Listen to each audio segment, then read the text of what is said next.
तो हम law of independent assortment पढ़ चुके थे। अब हम देखते हैं क्रोमोसोमल थ्योरी ऑफ इनहेरिटेंस पढ़ते हैं। मेंडल ने अपना जो वर्क है, Mendel published his work on the inheritance of character in 1865।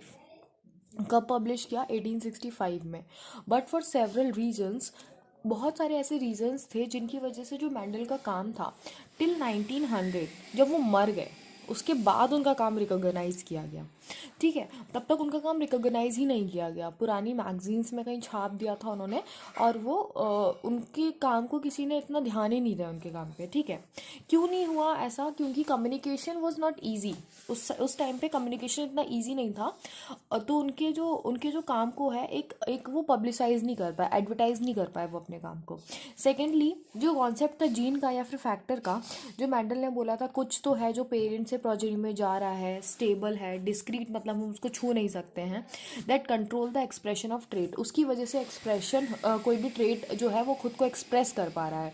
जैसे हाइट लंबी है या फिर आंखें नीली हैं, तो मेंडल ने बोला था ये सब जीन्स की वजह से हो रहा है। तो ये क्या, एक नया कॉन्सेप्ट दे दिया था उन्होंने एकदम। और इस चीज़ के लिए ये इस चीज़ के बारे में इससे पहले किसी ने बात की नहीं थी। तो किसी भी नई चीज़ को कोई जल्दी एक्सेप्ट करता नहीं है।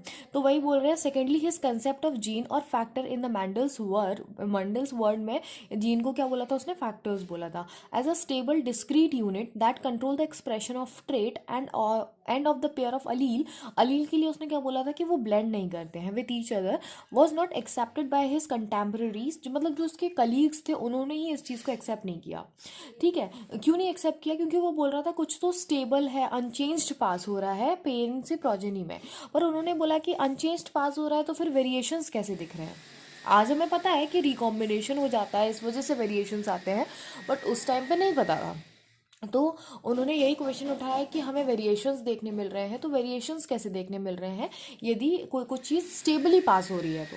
ठीक है। Thirdly, Mendel approaches of using mathematics to explain biology. और मेंडल ने क्या किया? मैथमेटिक्स यूज़ कर लिया। हम मैथमेटिक्स छोड़ते हैं, बायो लेते हैं ताकि हम मैथ्स ना पढ़ पाए, और मेंडल ने क्या किया कि मैथमेटिक्स ही घुसा दी बायो में। तो इसके तो सब बायोलॉजिस्ट अगेंस्ट ही हो गए। फाइनली, दो Mendel's work suggested that factors was a discrete unit वही हम देख नहीं सकते। He could not provide any physical proof तो नहीं था उसके पास कोई भी। उसने बोला था बस है कुछ तो मान लो। ठीक है, ऐसे नहीं मानता कोई भी। For the existence of the factor और से what they are made of. ठीक है, उसके बाद 3 साइंटिस्ट आए, वेरिस, कोहेंस और टेस्मा। ठीक है, इन 1900 में इन्होंने इंडिपेंडेंटली, मतलब अलग अलग, साथ में नहीं, इन तीनों ने साथ में काम नहीं किया था, अलग अलग काम करा, अपना अपना डिस्कवरीज करी। और फिर बाद में पता चला कि इन तीनों ने एक ही चीज़ डिस्कवर करी है, मेंडल के रिजल्ट को ऑफ इनहेरिटेंस ऑफ कैरेक्टर। ठीक है, इन तीनों ने एक ही चीज़ डिस्कवर करी, और फिर पता चला ओके ये तो मेंडल ऑलरेडी डिस्कवर कर चुके हैं क्या। ठीक है। Also by this time due to the advancements of microscope आ चुका था, एडवांस थोड़ा सा साइंस आगे बढ़ ही रहा था। ठीक है, इसकी वजह से क्या हुआ, हमें न्यूक्लियस का स्ट्रक्चर पता चल गया था, that appear to be double and divide just before each cell division. ठीक है, तो न्यूक्लियस का just before cell division divide करता है। ठीक है, these were called chromosome, controlled body, colored bodies as they are visualized by staining। यदि आपसे क्रोमोसोम की डेफिनेशन पूछ ली जाए व्हाट इज क्रोमोसोम, तो आप क्या बोलोगे? Coloured bodies as they are visualised by staining. By 1902 the chromosome movement during meiosis. तो आपने यदि सेल डिवीजन पढ़ा होगा तो वहाँ पे आपने क्रोमोसोम का मूवमेंट पढ़ा होगा मियोसिस के टाइम पे। ठीक है, तो बोल रहे हैं इन 1902 में chromosome movement during meiosis has worked out. तो सटन एंड बोवरी ने क्या किया? Noted that the behaviour of chromosome was parallel to the behaviour of gene. जैसे आपके मियोसिस के टाइम पे क्रोमोसोम सेपरेट होते हैं, वैसे ही आपके जीन्स भी सेपरेट होते हैं।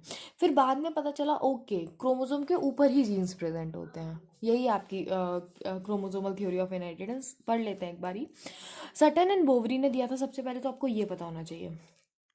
Noted that the behavior of chromosome was parallel to the behavior of gene and used the chromosome movement to explain the Mendel's law। फिर उसके बाद recall that you have studied the behaviour of chromosome during mitosis, equational division and meiosis during. ये पूरा आपको cell division आना चाहिए, then आप सब कुछ रिकॉल कर पाएंगे। ठीक है, the important thing is to remember that chromosome as well as genes occur in pair. ठीक है, क्रोमोसोम भी पेयर में होते हैं, जीन्स भी पेयर में होते हैं। The two allele of a gene pair are located on the homologous site of homologous chromosome. Okay, ये अच्छा क्वेश्चन, अच्छा एक लाइन है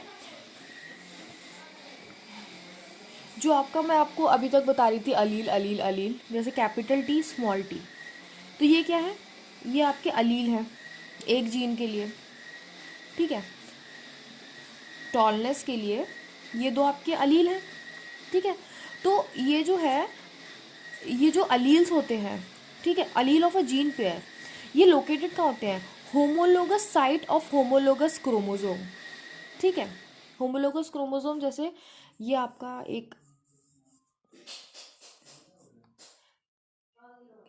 ये आपका पेयर आई के लिए क्रोमोसोम आया मदर से, ये आपके लिए आया क्रोमोसोम आपका फादर से, तो ये यहाँ पे होमोलोगस साइट पे प्रेजेंट होंगे, ये होमोलोगस क्रोमोसोम हो गए, और होमोलोगस साइट पे ये पेयर ऑफ अलील आपका प्रेजेंट होता है, ठीक है। अलील्स आपके कहाँ प्रेजेंट होते हैं, होमोलोगस साइट पे प्रेजेंट होते हैं of homologous chromosome, important line है, ठीक है। उसके बाद हम पढ़ेंगे लिंकेज एंड रिकॉम्बिनेशन। ओके।